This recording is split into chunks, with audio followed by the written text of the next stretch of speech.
This is the third exhibition of founders and teachers in this school, Paperworks and some other things. We have a joint exhibition now, paper mostly, in 3 different galleries. I present here in this gallery 10 works on paper. I consider these 5 in this side small miniature painting more than drawing, because they combine elements of gouache, they combine color pencil, and what I try to do here is create in miniature something that is quite monumental in itself, and it was a monument to our civilization and art history. Some of these rooms, some of these buildings, Baroque and Renaissance in Italy, in interiors and the ornament and things I tried to give with a little expressive stroke. So these are related, something that is more on the interiors and architecture. One there, which belongs actually to another series of paintings inspired also by masters of Baroque. That is, for example, inspired by El Greco. And one of the things that I wanted to do in that was depicting the sky in there, which was El Greco's thing. There's a very stormy sky in a very stable landscape. And this is stormy skies that announce something that's going to happen, maybe not good. The paintings and the drawings that I have in this exhibition, which is something more personal, places I was, places that created an impression on me and places I wanted to. Behind here, this wall, these 4 paintings, which belong to something very different from here. Here is depicting things, representing things. This is things happening. They are about preparation of a paper with oil, and looks like microscopic and macroscopic areas. There can be galaxies, and there can also be some small microbes and things like this. Some of these landscapes behind me, landscapes and mysterious objects actually, they belong to my more intimate forum, a little more to do with things that are very near to me. And so by doing something small and miniature, I get people to come approaching more the paintings. This was a deliberate format, using a full-scale canvas technique with sometimes oil, sometimes gouache, sometimes all of it, and with color pencil. There is no relation or reference between these landscapes and reality landscapes. They are landscapes of the mind.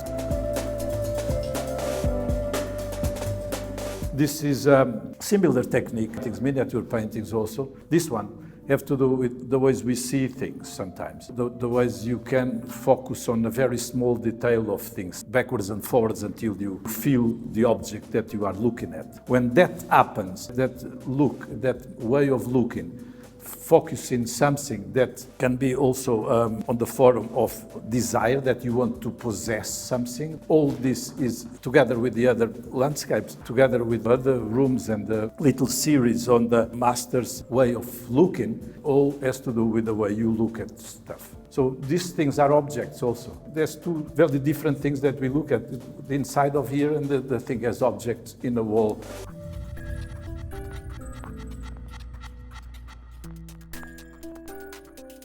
Hei, jeg er Marianne Karlsen. Jeg er grafiker og jobber i hovedsak med teknikken kolografi. Det betyr å tegne i lim, sånn at jeg kan jobbe med både dyptrykk og høytrykk. Teknikken vil oppleves ganske organisk, der alle strukturer og linjer kommer godt frem. Det er flere temaer som jeg jobber med over de siste årene, som blir vist her på utstillingen. Mye som går igjen er jo nærhet til materialene og objekter rundt. Jeg jobber mye med lys og skygge og fargene mot hverandre.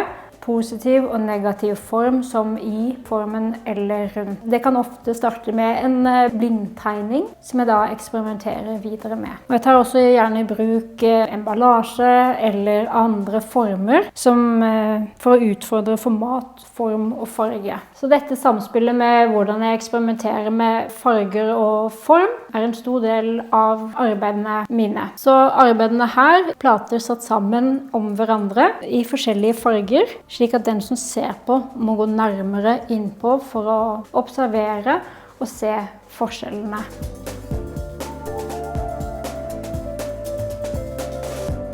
Jeg har vært opptatt av animisme. Det er en gammel tro der alt i natur har en sjel. Ikke bare mennesker og dyr, men også planter og trær og ulike steder i natur og stein, mye forskjellig. Disse bildene ble laget faktisk i år, i sommer, og jeg har vært mye inspirert av skogen i gamle myter og gamle eventyr. Akkurat denne serien som heter I Am The Forest er veldig inspirert av den mystiske figuren Huldra i skandinavisk folklore, som er en kvinnelig skogsånd. Altså Huldra betyr egentlig skjult eller hemmelig, så jeg prøver på en måte å iscenesette en connection med skogen, slik at kroppen min blir en forlengelse av naturen. Man ser bare noen som gjemmer seg i skogs underverden. Og så vil jeg lage en form for installasjon hvor jeg bruker organiske elementer sammen med bilder, at det hele blir en hel installasjon.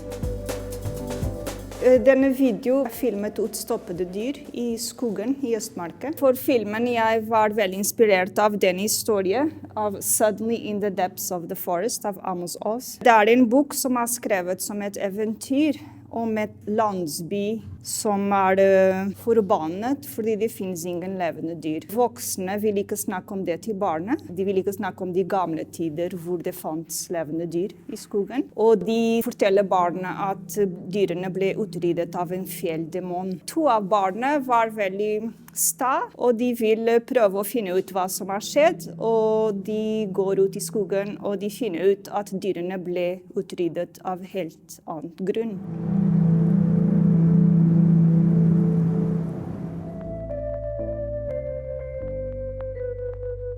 Arbeidene mine dreier seg om maleri, skulptur og grafikk. Og jeg har spesielt jobbet med treskjæring de siste årene. Serien Snyltere består av kollasjer av grafiske trykk i kombinasjon med oljemaling og oljekritt. Det var veldig gøy å jobbe med et veldig lite format etter å ha jobbet lenge med store format, til å gå ned i det lille rommet. Og så har jeg jobbet mye med repetisjon av figurer. Og på et tidspunkt så hadde jeg så mange øyne rundt omkring på de her små bildene at jeg følte at noen stirret på meg i atelieret konstant. Derav tittelen Snyltere, for jeg føler at de på en måte er litt krevende, at de konfronterer meg på et eller annet vis. Hånda som symbol eller figur er en ting som går igjen i arbeidene mine. Og jeg tror det handler om et slags ønske om å sette et avtrykk av meg selv i arbeidene. At det er en slags tagg. Jeg ser på det som en slags sånn urtematikk som jeg har på en måte lyst til å bevare, da.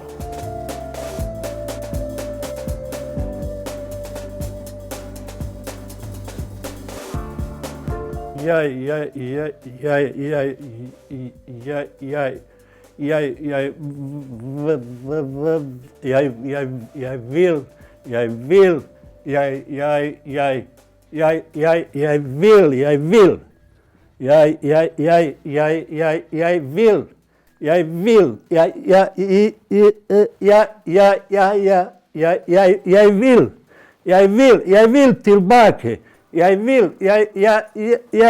tilbake.